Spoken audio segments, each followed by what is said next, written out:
Welcome. This week we're going to do Parshas Veschanan. So the pasuk starts like this: Veschanan el Hashem ba'Yisahi. Moshe is saying that I pleaded with the Rabban Shalom at that time they should let him go into Yisrael. Lamar. What does Lamar mean? Lamar usually means here Moshe is talking to Hashem. Usually Hashem is talking and he says Lamar, which means that whoever he's talking to should repeat what he's being told. But over here Moshe is talking to Hashem. So what does Lamar mean? What does he want?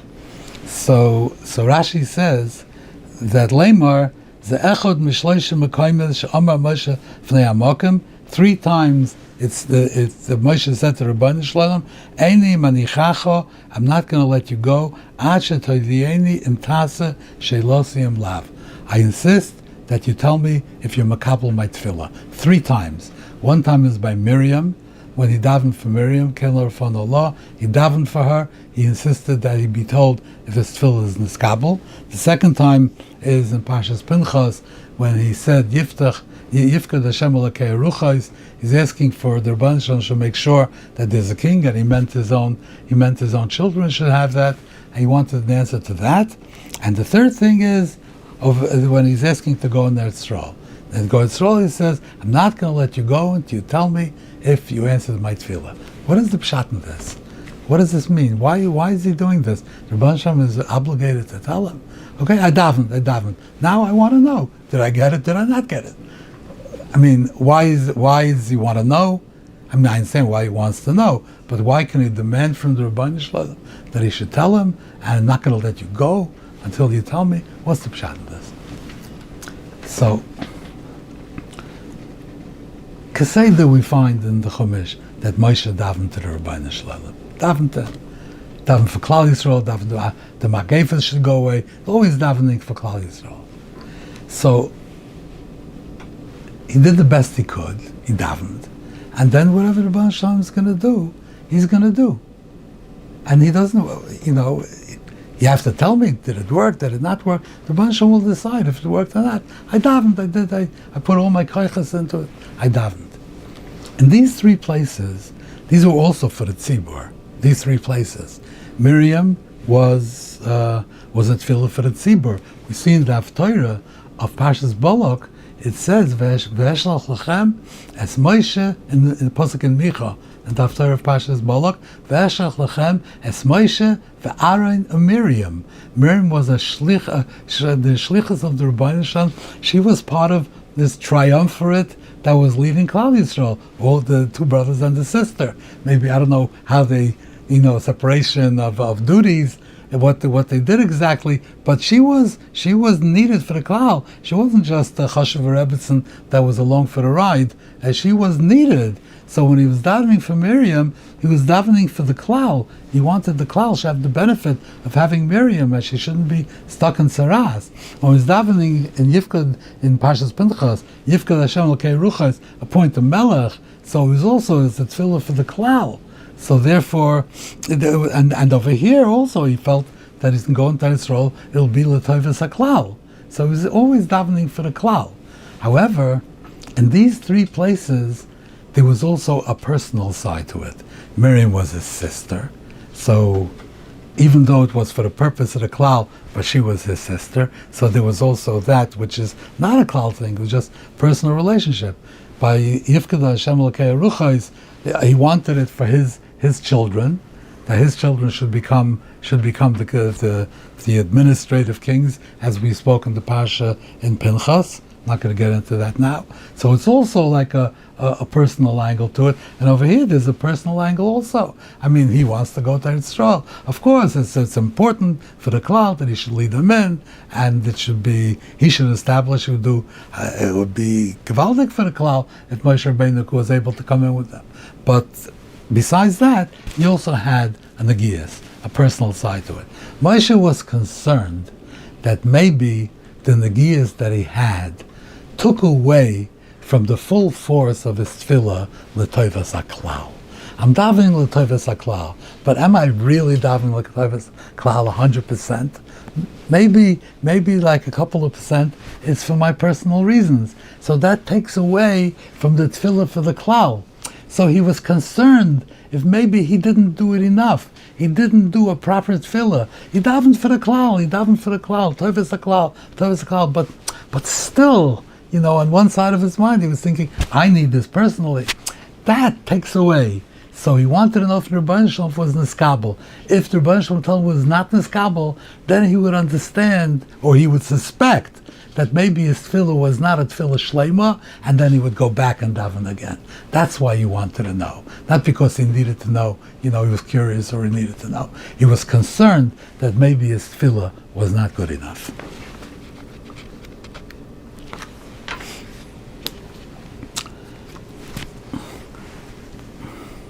So Moshe Rabbeinu over here goes on, and he talks about Maimer Har Sinai. So he says, "Raki shomer lecha shmor nashamoid." Be very careful. Pen tishkach zadvorim ashro einecha, pen yisurum levavcha kol yimeichayecha, v'dafim lebenecha v'neivanecha. You have to, don't forget what happened here in Har Sinai. Pass it on to your children. And then he describes what Vatikrivun, and you stood by the mountain, v'har boyer ba'eish ad leif hashemayim.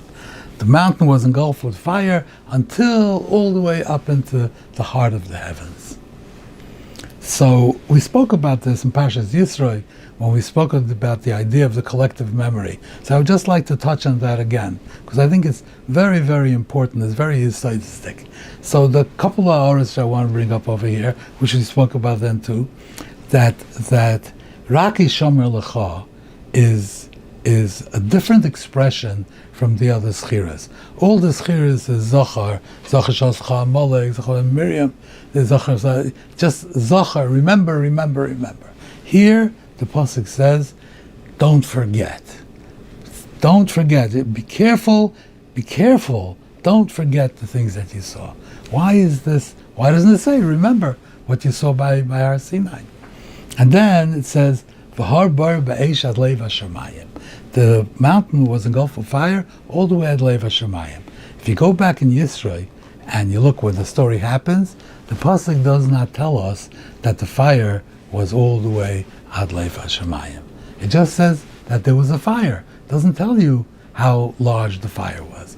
Why over here do we speak about how large the fire was, and over there we don't? So the point that we were talking about in Yisro is that all the things that there are, this is the only mitzvah in the Torah that has any kind of connection to Matan Torah. No mitzvah mentions Matan Torah, is connected to Matan Torah. Nothing. The mitzvah of Shuas, the Mantizkar Kieva the Yisrael Mitzrayim. There are 120 something mitzvahs that are somehow connected to Yitzias Mitzrayim, to the observations, like by observances of Pesach, or any kind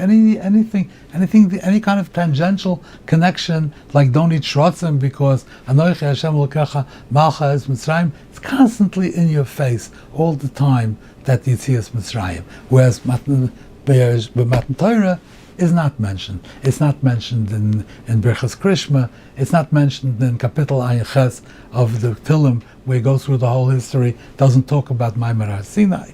We don't talk about it. We don't.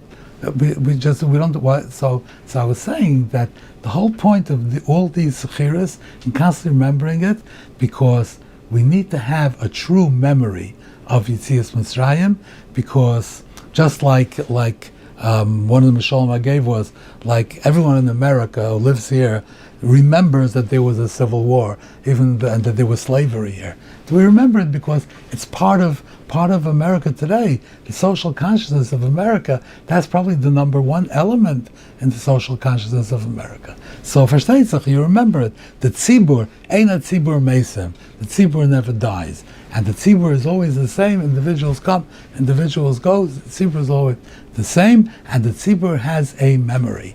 And it's a longer discussion of how it works, but the tzibur has a memory.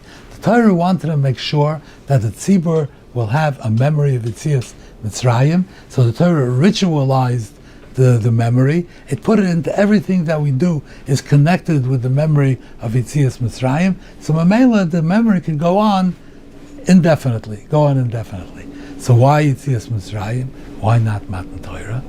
Because Yitzias Mitzrayim is something that we can imagine in our minds. We could grasp it in our minds. There were slaves, and they were hitting us, and we were hungry, and they're making us work. And then we had frogs, and there was blood, and frogs, and wild animals. And then we went out, and we had matzahs, and then the yam split.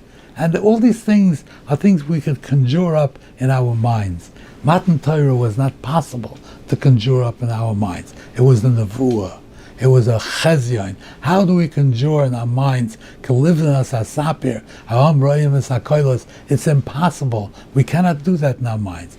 The only thing we can remember about Matan Torah is the Eish. This is what the Bach says in Siman Mem Zayin. By Birchas HaTorah, you're supposed to remember Matan Torah. What do you remember? The Bach says that it was nitten mitoich ha'eish.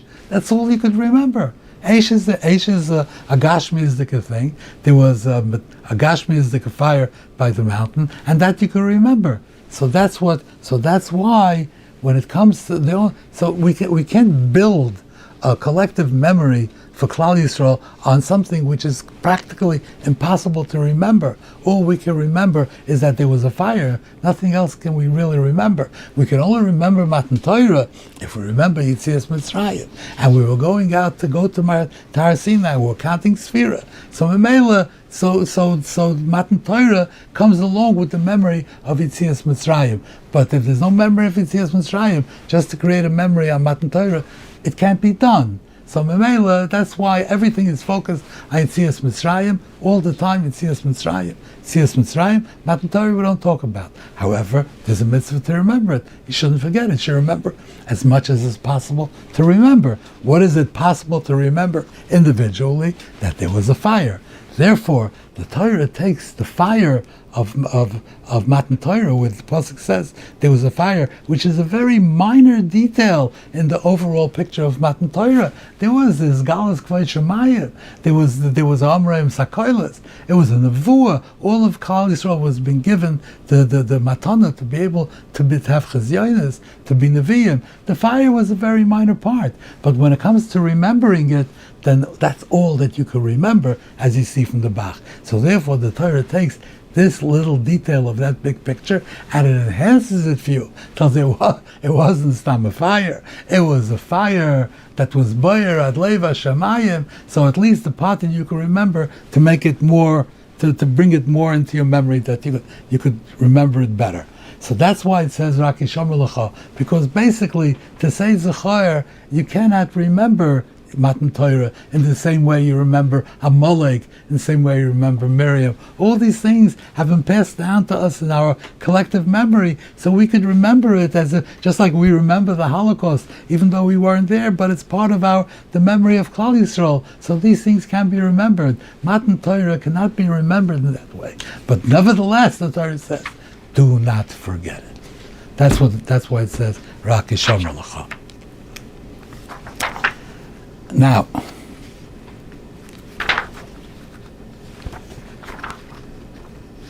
okay, towards the end of the Parsha, it says, Kriya Shema, V'hoyel teitofes beinei necha. Everyone knows this pasuk. What does teitofes mean? Teitofes. So Rashi says, that's a tefillin shel rosh. Al shem minyan Parsha Yisrael nikru teitofes. It's called teitofes because it has 4 parshas. Tat bekaspi shtayim, pas be'afriki shtayim. In the language of Kaspi, I guess the Caspian countries, Azerbaijan, or whatever there is over there, Armenia, the tat it means 2, and pas be'afriki, in the African language, pas means 2. So you put together tat fas, so you end up with 4, the 4 parshas. So why would the Torah do such a thing? Why would the Torah do this? Why would the Torah borrow a word, put the splice together from 2 different languages? Why would the Torah do this? So I just want to say what you find also at the beginning of Parshas Kiseitze, that when you capture a Yifas Torah, then if you don't want her, you have to let her go. Loisis Amerba. Loisis Amerba means, I don't know if I marked it here. Loisis Amerba, don't be mishabed in her. It says Loisis Amerba. 1 second. Shreiftim. He says, Lois is samerba. Rashi says, Lois is tamishba. Why does Lois samerba mean Lois is tamishba? Rashi says, B'loshen Parsi. In Persian, Kairin la'avdus v'shimush imra'ah. So the Torah says Lois is samer because in Persian, that word means to work. Why would the Torah borrow a word from Persian to tell you this? Why doesn't it say Lois is tamishba? Why does it say and why is the Torah using this? So I just want to tell you over what the Shalosh says, and the Torah is not a lexicon of the Lashon Kodesh language. It's not. It tells you a story, a narrative, and it uses many words to tell you the story. But there could very well have been other words that people at that time spoke, which didn't then make their way into the Torah. You have, let's say, big books in English, but doesn't mean that that's a dictionary of the English language. You're not going to find every word in the dictionary in a very big fat book. You'll find many words, thousands and thousands of words. You're not going to find every word. So the Torah is also like that. Every word that they spoke about, that they spoke in Lashon Kodesh at the time, did not necessarily find its way in the Torah. So how do we know what something means when we find the word in the Torah? Because we know it by looking in other places, by looking here, and there. So we look at all the places. All the places we could figure out what the word means. But let's say it only appears once, then how are you going to know what it means? So the word tetafos, he says all languages came from Lashon Kodesh. The original language was Lashon Kodesh. All languages come from Lashon Kodesh. So there are vestiges of ancient Lashon Kodesh in other languages where you won't find them in the Torah. For instance, the word hisamer. What does hisamer mean? Hisamer is not a Persian word. It's a Lashon Kodesh word. It's a Hebrew word. But how do you know what hisamer means? If you found it 5 different places in the Torah, then you could look here and look there, and from the context, you'll figure out what the word means. It's a strange word, but we'll figure it out. If it appears only once, how are you going to know what it means? So there's a secondary of figuring it out. You look in other languages, and if you find this word in another language, then you can assume that the word that says in the Torah, that language got that word from the Torah. That's why it's samerba. So tetafos, the word tetafos is not a splicing together of 2 pieces from different languages. It's its own word, tetafos. What does it mean? How do we know what it means? We could figure it out because tat in Kaspi means 2, and pas in Africa means 2. So therefore, the tat part means 2, and the pas part means 2. You put them together, it means 4, right? So tetafos means 4. So I think what it means is that you're using 2 different words for the 2 and 2. You wanted to use the same thing. Why don't you call it tat or pas? Why are you calling it tat pas? So I think what this word is telling you, a set of 2 pairs. That's what it's telling you. It's not just telling you a number of 4. A set of 2 pairs. So therefore, in the Parshas, you have the 2 Parshas been with Hoya, and the other 2 Parshas. That's one set. Havayis Lemtza. What do you do with this set? How do you work it? Rashi and Rabbeinu Tam. So there's a set which is called the Havayis. That's one set. The other 2 Parshas are a different set. So tetafos means we put together 2 different sets. That's what the word tetafos means. So that's how we get 4, not just because you just add it up. 2 and 2 is 4, so you have 4, and just means 4 Parshas. It's being very specific. It's telling you that these 4 Parshas are composed of 2 pairs of 2, which are different from each other. Thank you very much, and I hope to see you again next week.